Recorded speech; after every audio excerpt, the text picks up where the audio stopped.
¿Qué tal, amigos? ¿Cómo estáis? Como ya sabéis, en Tu Familia Crece contamos con un gran número de profesionales de la salud y el bienestar que nos ayudan a enriquecer la información que queréis saber sobre todo lo que rodea el mundo de la reproducción asistida y la adopción. Hoy hemos traído al programa un tema muy importante para muchas de vosotras: cómo conseguir el embarazo a partir de los 40 años, cómo tengo que cuidarme, consejos fundamentales durante el embarazo y luego el parto. Para hablar de ello, hemos invitado a dos médicos expertas en la materia del Hospital de la Paz de Madrid, que acaban de escribir su segundo libro juntas, Embarazada a los 40 y más allá. Se trata de la doctora María de la Calle y la doctora Onica Armijo. María es jefe de la sección de obstetricia médica y tocología de alto riesgo en La Paz, además de que es profesora de la carrera de medicina de la Universidad Autónoma de Madrid e investiga y publica sobre embarazos de alto riesgo, y por encima de todo esto, ya para acabar, es madre de 3 niños. Onica es ginecóloga y obstetra y está especializada en el campo de la reproducción asistida desde 2007. Es también profesora en la Facultad de Medicina de la Autónoma de Madrid, del Máster de Reproducción Humana de la Universidad Complutense. Participa en varios proyectos de investigación y publica en diversas revistas especializadas. Onica también es madre de 3 niños que son una monada. Bienvenidas a Tu Familia Crece. Gracias. Bueno, qué alegría por fin poder teneros aquí en Tu Familia Crece para hablarnos, para conoceros un poquito más, porque muchísima gente que nos escucha ya sabe quiénes sois, pero hoy en especial para poder hablar de vuestro libro, ¿no? Porque tenemos un montón de personas que están deseando saber un poquito más. Entonces, para empezar, nos gustaría saber qué os llevó a escribir un libro para este colectivo de mujeres de más de 40 años. Bueno, yo creo que veíamos una necesidad, ¿vale? Cada vez hay más mujeres que acuden a nuestras consultas con esa edad y andan un poco perdidas para saber qué técnicas son las que más les convienen para quedarse embarazadas y luego de cara al embarazo también explicarle un poco los riesgos que pueden tener o no y cómo enfrentarse a ese embarazo. Sí, eso es. O sea, cada vez es un grupo más grande de pacientes que se quedaban un poco apartadas de todo lo que eran los libros habituales, tanto de reproducción como de embarazo. Entonces creímos que había que cubrir ese hueco, porque quizá de reproducción sí que en el momento que nos pusimos a indagar vimos que había alguno más, pero luego ya lo que era el embarazo, pues esto ya no había prácticamente nada. Entonces pensamos que además lo ideal era el antes y el durante. Claro que sí. Y en relación con esto que comentáis, ¿qué perfiles de personas de 40 años vienen a consulta?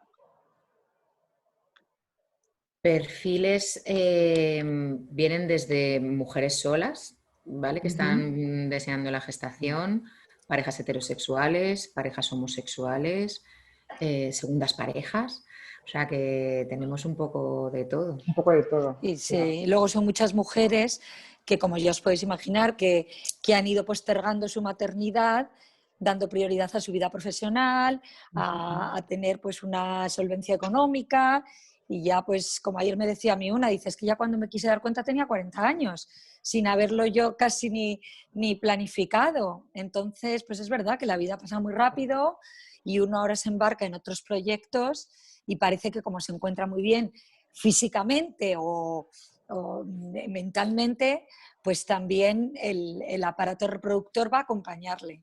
Y no, Claro. aparte de todo ese perfil que ha dicho Nica. Claro, yo creo que cada vez es más habitual eso, ¿no? El decir, uy, va, de repente, o sea, pero que tengo casi 40 o que estoy ya en los 40 y que no he empezado con este tema y el tiempo no va a mi favor, la verdad. Entonces, yo creo que sí, que seguramente que ahora hay muchas más mujeres con esas edades que antes, ¿no? Que ahora es mucho más habitual encontrarse con estos casos.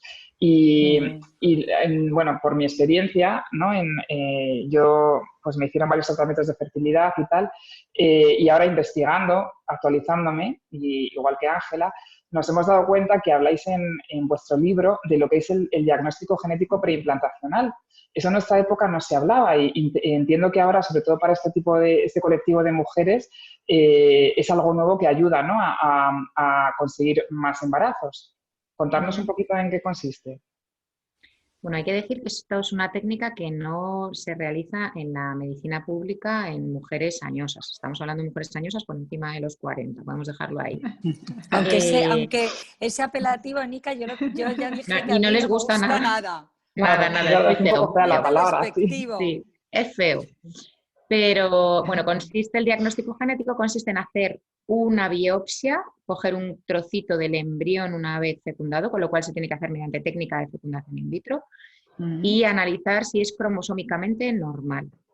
Entonces no es al 100% efectiva, pero sí que tiene una efectividad muy alta, de en torno a un 99%, para asegurarte que ese embrión que se va a transferir, bueno, pues es un embrión cromosómicamente normal, aunque no exime de que pueda tener otro tipo de malformaciones en su desarrollo que no hagan que el embrión no sea cromosómicamente anormal, ¿vale?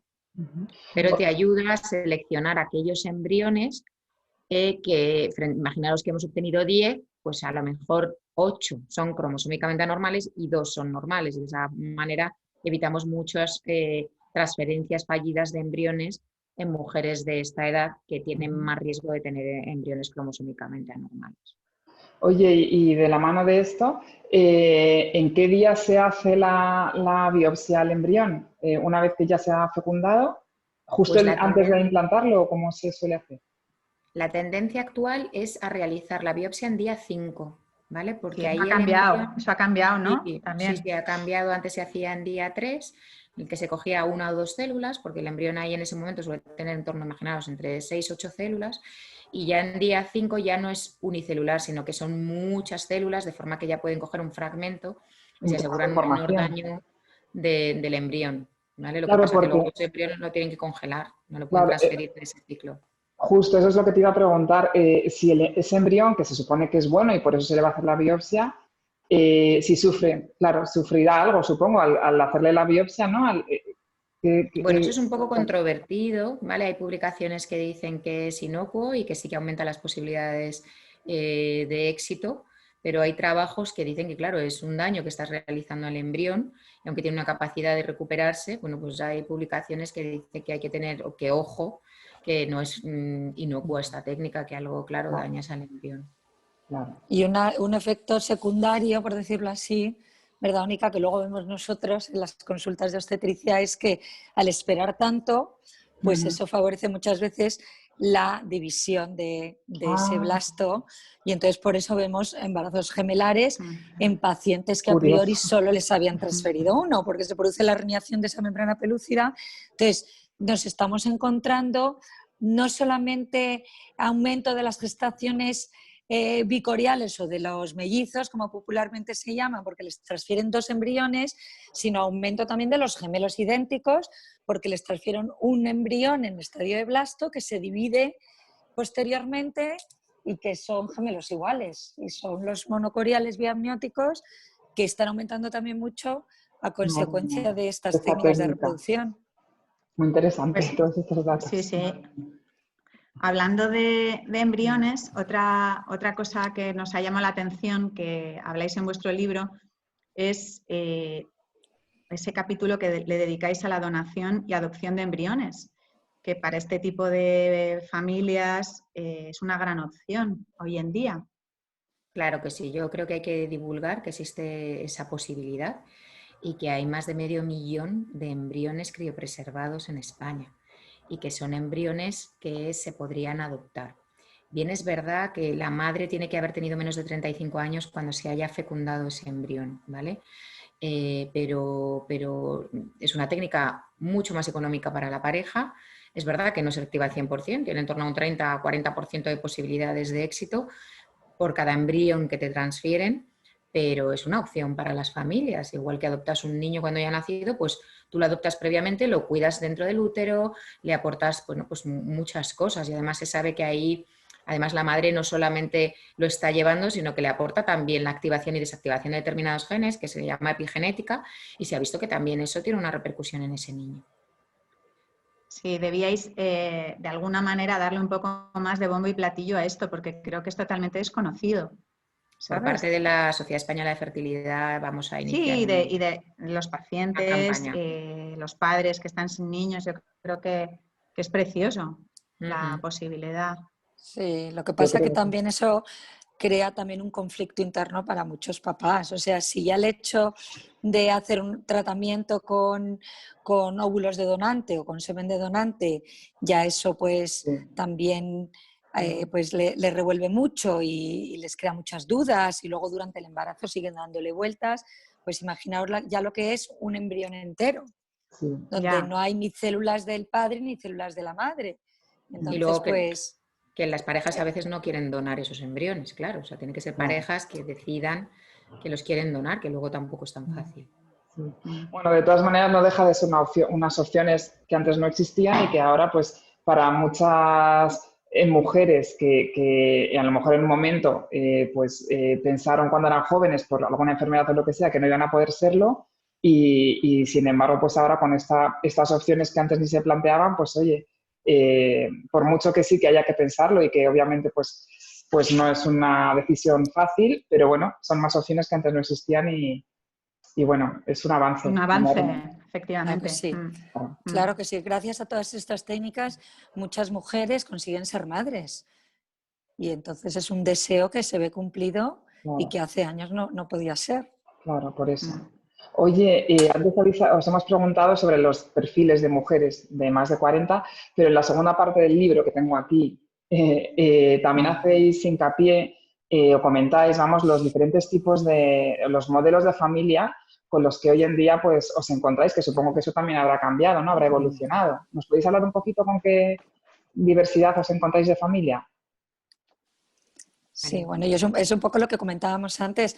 Hay segundas parejas que vienen, que se vuelven a embarazar, hay familias monoparentales, muchas mujeres solteras, mujeres lesbianas también que vienen, o sea, los modelos han cambiado, incluso pues alguna que se le ha muerto un hijo previo y que luego pues desea después de varios años volverse a quedar embarazada, realmente que si ahondas te encuentras con todo tipo de parejas que se salen un poco del estándar habitual. Y bueno, y luego, pues muchos son también padres primerizos, también ambos que han superado los 40 años. Y Qué cada vez interesante también, para vosotras evolucionar en esta evolución. O sea, quiero decir que estar Estar en dentro, primera viviendo. línea Claro, A de todos estos evolucionar. cambios sociales. Sí, y acompañar. Y como yo les digo, Ujú. yo no vengo aquí a juzgar a nadie. O sea, claro. cada uno hace con su cuerpo, con su vida también lo que quiere y sabe el momento en el que a lo mejor pues ha sido más oportuno y una vez que vienen embarazados, pues es acompañarles. Nosotros, desde luego, Onika en un periodo previo y nosotros en un periodo que tiene un principio y un final, que son 9 meses. Claro. Afortunadamente, nuestra especialidad acaba cuando el bebé ha nacido. Y bueno, y para eso estamos, para apoyarles durante todo ese trayecto. Claro bueno, que y sí. Sí, también doy fe de ello, doy fe de ello para que sepa la audiencia que yo tuve la suerte de tener a María y a Onika hace 10 años. O sea que quien vaya por la paz seguro se las cruza en algún momento. Oye, relacionado con esto que hablábamos, ¿qué tasa de embarazo estáis ahora teniendo en este tipo de edad? O sea, a los 40 años, 40 A y ver, más. es que hay que diferenciar mucho cuando se utilizan los óvulos de la propia paciente de 40 años que cuando se utilizan óvulos donados. Cuando se utilizan los óvulos de la propia paciente, las posibilidades de gestación son menores, lógicamente, porque nuestros ovocitos son de peor calidad y probablemente estamos hablando de en torno a un 10-5% de una tasa de éxito con cada ciclo a partir de los 40. Y esto va decayendo conforme van cumpliendo la paciente 41, 42, 43, así. Si utilizamos óvulos de donante, lógicamente son óvulos más jóvenes, con menos alteraciones cromosómicas y la posibilidad de gestación es de alrededor de un 50-60% cada vez que se transfiere un embrión de óvulos donados. Ok. O sea, bastante Oye, alto para... claro. Y bueno, supongo que siguiendo con este rango de edad, ¿no? Del que habláis en vuestro libro, es muy importante, porque también habláis mucho de ello, la alimentación, ¿no? Hacéis mucho hincapié en cuidar esa alimentación. y nos están pidiendo en nuestra audiencia que nos habléis un poquito, que nos deis algún consejo, ¿no? Aparte de pues, lo normal de llevar una vida saludable, comer, no sé, más, no sé, algo, que nos digáis nos deis alguna indicación, aunque no sea una fórmula mágica, pero bueno, ¿qué es lo que soléis decir? Bueno, no hay nada mágico, ¿vale? Pero sí que vamos a tratar de ralentizar el proceso del envejecimiento, con lo cual lo primero que les recomendamos es fuera tóxicos, fuera tabaco, es muy importante, y luego tener una dieta rica en fruta y verdura. La naturaleza es sabia y nos ha aportado unas vitaminas excelentes en las frutas y verduras. Yo les digo, acordaros de los colores rojos potentes que lleva resveratrol, que es una sustancia muy potente como antioxidante. Las naranjas, la vitamina C, otro potente antioxidante, ¿vale? Todo ese contenido de frutas y verduras es fundamental. Y no debemos olvidar, los frutos secos y las semillas son muy ricos en vitamina E y en una serie de oligoelementos que también se han visto que tiene una capacidad antioxidante muy potente. Por otro lado, tenemos, por ejemplo, la astaxantina, que es el pigmento asalmonado que tiene, por ejemplo, el salmón o los flamencos. Pues la astaxantina es un potente antioxidante que podemos ingerir en el marisco y que también se ha visto que es muy beneficioso, por ejemplo. Sobre todo yo les digo dieta mediterránea, acordaros, fuera grasas saturadas, meter frutos secos, legumbres, semillas y mucha fruta y verdura fresca. También tratar de restringir las grasas que no son las adecuadas y la carne roja se debe comer algo, pero no en exceso y sustituirlo por pescado, ¿vale? Por pescado azul que también hay que incorporarlo. Y esto para las mujeres que también están con tratamiento, o sea, para las que no están embarazadas y están intentándolo también, ¿no? O sea, no solamente para las que están embarazadas, sino para estamos hablando de mujeres que ya están en proceso de estarlo. Claro, claro. Yo se lo mando Sí. como preconcepcional. Desde que empiezan los Sí. tratamientos.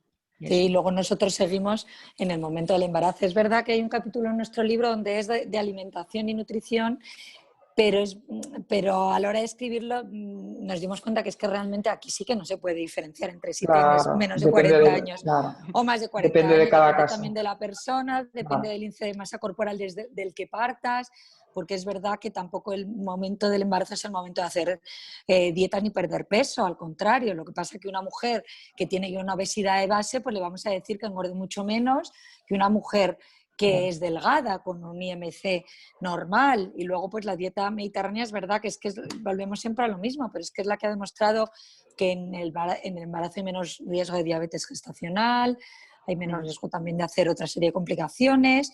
Y bueno, pues luego con las vitaminas y los oligoelementos que sabéis que ahora mandamos a nuestras embarazadas, que ya conoceréis todas, el ácido fólico, el yodo, omega 3, la vitamina D, que ahora le damos mucha importancia, el hierro, la anemia, que muchas ya parten de una anemia de base, entonces pues hay que suplementar.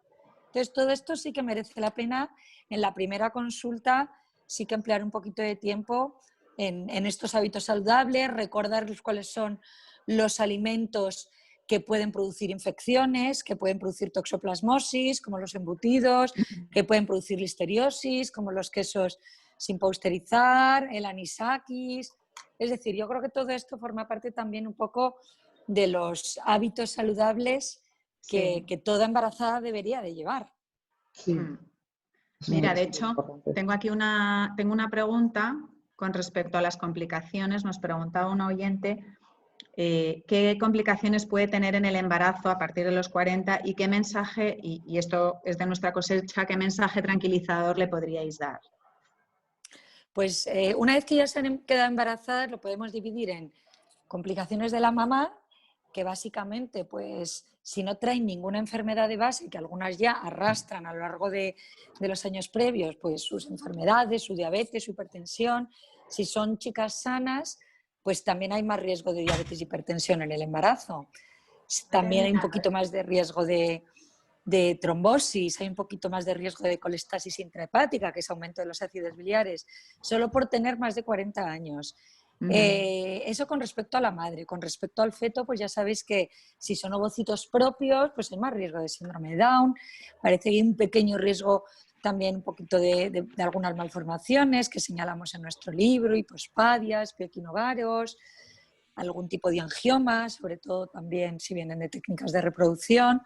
Y luego durante el parto son mamás que les suele costar un poquito más ponerse de parto porque es un útero que ya está envejecido y su elasticidad es menor, su poder de contractilidad también es menor, con lo cual son partos que suelen alargarse mucho. Por el contra, no hay prematuridad, no hay niños de bajo peso, o sea, no es que no haya, pero no es que haya más con respecto a una mujer de menos de 40 años, con lo cual eso es tranquilizador, que la prematuridad y el bajo peso no está incrementado precisamente por eso, porque son cuellos más cerrados, más fibrosos, que no se ponen tan fácilmente de parto. Y la prematuridad que podemos encontrar en estas mamás es asociada a una complicación pues, como la hipertensión o la preeclampsia. Entonces yo creo que a esos niveles pues sí que hay que explicárselo muy bien, y para el riesgo de síndrome de Down pues haré pruebas también genéticas más específicas. Pero si es con un óvulo de donante, pues ese riesgo ya ha desaparecido. Muy El bien. riesgo de síndrome de Down, pero no de complicaciones maternas. Claro. Ya. Madre mía. Oye, hace unos días, también un poco de la mano de esto, de las complicaciones y de la alimentación, hace unos días salió una noticia en el periódico, ahora con todo el tema del COVID-19, sobre que la combinación de obesidad, embarazo y COVID pues era una mezcla peligrosa. ¿Qué nos podéis decir sobre esto? Porque de esto también nos están preguntando, ¿no? Hay pacientes obesas que están embarazadas y de repente pues han contraído el virus. ¿Qué nos podéis decir? A ver, la obesidad no es un factor de riesgo para tener el COVID. La obesidad es un factor de riesgo para tener complicaciones una vez que te has infectado por el COVID.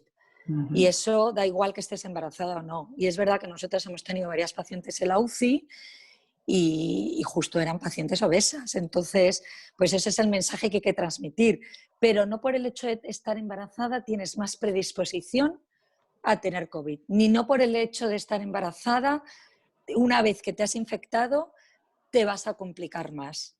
Entonces, bueno, nosotros llevamos unas 200 embarazadas en el Hospital de la Paz con COVID desde que empezó la pandemia en marzo, y hay algunas pues, que han ido francamente mal, pero era porque tenían o enfermedades asociadas o tenían obesidad, pero la gran mayoría han ido bien, y sobre todo el mensaje tranquilizador es que no se ha visto ningún caso de transmisión al feto. Nosotros le recogemos en el momento del parto la sangre de cordón umbilical y el líquido amniótico, y hasta ahora todas las muestras recogidas han sido negativas, en ninguna se ha visto coronavirus, con lo cual ese mensaje también tranquiliza mucho muy a las importante mamás, que lo hace. y cada vez también conocemos más el funcionamiento y cómo es el tratamiento. Por ejemplo, la hidroxicloroquina ya sabemos que nos sirve para este virus. Sin embargo, todas nuestras mamás embarazadas de COVID les ponemos heparina para evitar trombos, que es lo que sí que les complica y les mata. Ya. Sí, no, pero es lógico que también que haya una cierta tensión con el COVID en el aire, ¿no? Cuando ya eres portador de un bebé, pues tiene lógica, y el artículo estaba bastante bien enfocado en la línea como lo estás explicando, María. ¿Sabes? Un poco poner en alerta a la gente, pero sí tranquilizándolo tranquilizar. Quien quiera leer, bueno, al final en las notas del podcast pondremos el artículo, ¿no? Por si alguien quiere leerlo. Mira, al final del libro dedicáis un espacio a hablar de los beneficios a largo plazo de la maternidad tardía. Comentarnos un poco, porque esto nos gustó mucho a las dos. Sí, pues porque es verdad que queríamos terminar también con un mensaje muy positivo, y lo que han visto muchos estudios, ya no solamente es por la experiencia que podemos tener de las mamis que llevamos, sino por los estudios que hay realizados en estas mujeres, pues se demuestran que un poco también por ese perfil de los padres, que son perfiles de padres que tienen mucho interés en llegar a ese proceso y en llegar a criar a sus hijos, pues son padres mucho más entregados, llegan con una estabilidad económica, lo que les permite darle pues quizá una mejor educación, mayor probabilidades de realizar actividades extraescolares, son niños que reciben menos castigos porque describen padres con más paciencia, con más equilibrio emocional, incluso son niños que han descrito mayores potenciales luego a nivel de estos rasgos que ahora se describen como altas capacidades. Y es muy curioso porque quizá ahí la epigenética que contaba Ónica pues tiene mucho que ver. Se adquiere la maternidad con mucha más madurez, con mucha más serenidad, con mucha más responsabilidad, quizá eso también influye desde el momento que la mamá está gestando. Para nosotros ahora lo que se llama la programación fetal, que es todo lo que una madre puede aportar a su hijo antes de nacer, tiene mucho que ver con la epigenética y el hecho de que una madre se cuide, el hecho de que una madre se dedique tiempo a sí misma. Pues en estas madres un poco más mayores, pues parece que está más demostrado y que luego también pues son niños que demuestran pues mayor equilibrio emocional, con lo cual es muy interesante. Y luego también hay otro reportaje que dice que como el embarazo es un desgaste físico para el cuerpo, las mamás que se embarazan más tarde llegan mejor a la tercera edad y la mortalidad incluso disminuye. La supervivencia es mayor, la esperanza de vida en madres que se quedaron embarazadas más tarde. Entonces, qué correlaciones más curiosas, sí. Sí, bueno. Pues buenísimo que nos quedemos con esta idea, con este mensaje de la doctora, porque la verdad es que, bueno, pues que para todas estas mujeres, ¿no? Que oye, pues también tendrán sus miedos por meterse en este rango de edad y bueno, pues tener este mensaje es muy tranquilizador, estoy convencida. Así que bueno, pues ya termina nuestro tiempo. Antes de finalizar, quiero emplazar a nuestra querida audiencia a que compréis, por favor, el libro, y aquí lo tenemos Ángela y yo, que las dos, Súper interesante. Sí, las dos somos madres también. Y bueno, pues por supuesto tenéis que seguir comprando las que no lo tengáis, ¿vale? Que este libro de estas dos Master and Commander de la ginecología y la obstetricia, embarazada a los 40 y más allá, que sabéis que es de la editorial Arco Express, y bueno, pues que está en Amazon y que lo tenéis que tener, ¿vale? Se lee fenomenal y seguro que resuelve muchas dudas de las que surjan. Así que... Lo tenéis en ebook también, ¿eh? También, pues mira, pues muy fácil, eso también fenomenal, más muy al útil. alcance, muy útil, sí. Así que nada, pues mil gracias por estar con nosotras, esperamos veros pronto por aquí porque se nos quedan un montón de preguntas. Es un tema que nos apasiona y bueno, que estoy segura que volveremos a teneros por aquí para seguir haciendo más preguntas. Muchísimas gracias y hasta pronto. Mil gracias. Muchas gracias. Las dos. Gracias a vosotras. Gracias.